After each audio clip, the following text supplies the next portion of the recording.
Hi friends, ನಾನೀಗ present India gate ಹತ್ರ ಇದ್ದೀನಿ. ಸೊ ಇಲ್ಲೆಲ್ಲ ಸಿಕ್ಕಾಪಟ್ಟೆ ಕ್ರೌಡ್ ಇದೆ. ನಾವು ಬೆಳಗ್ಗೆಯಿಂದ ಬೇರೆ ಪ್ಲೇಸ್ ಕವರ್ ಮಾಡೋಕ್ಕಾಗಲಿಲ್ಲ, ಯಾಕೆಂದರೆ ಇಲ್ಲಿ ಕ್ರೌಡ್ ಇರೋದ್ರಿಂದ. ಬಟ್ ಇಲ್ಲಿ ಮೀಟಿಂಗ್ ಇದೆ ಇದು ನೋಡ್ಕೊಂಡು ಇಲ್ಲೇ ಸರಿ ಆಯಿತು. ಪ್ರೆಸೆಂಟ್ ಈಗ ನಾವು ಇಂಡಿಯಾ ಗೇಟ್ ಹತ್ರ ಇದ್ದೀವಿ. ಆಮೇಲೆ ನೋಡೋಣ ಎಲ್ಲಿ ಹೋಗೋದು ನೆಕ್ಸ್ಟ್ ಪ್ಲೇಸ್ ಅಂದರೆ. ಇವತ್ತು ಫುಲ್ ರಶ್ ಇರೋದ್ರಿಂದ ಆಗ್ತಿಲ್ಲ ಹೋಗ್ಲಿಕ್ಕೆಲ್ಲ. ನೋಡಿ ಇದೆಲ್ಲ ಫುಲ್ ಸಿಕ್ಕಾಪಟ್ಟೆ ಜನ ಇದ್ದಾರೆ. My next place is may be Taj Mahal Agra ಅನ್ಸುತ್ತೆ. So I am uploading same video from then. Okay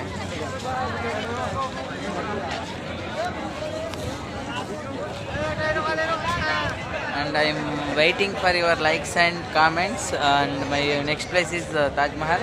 I will uploading from the video from there also. So thank you so much all. Bye.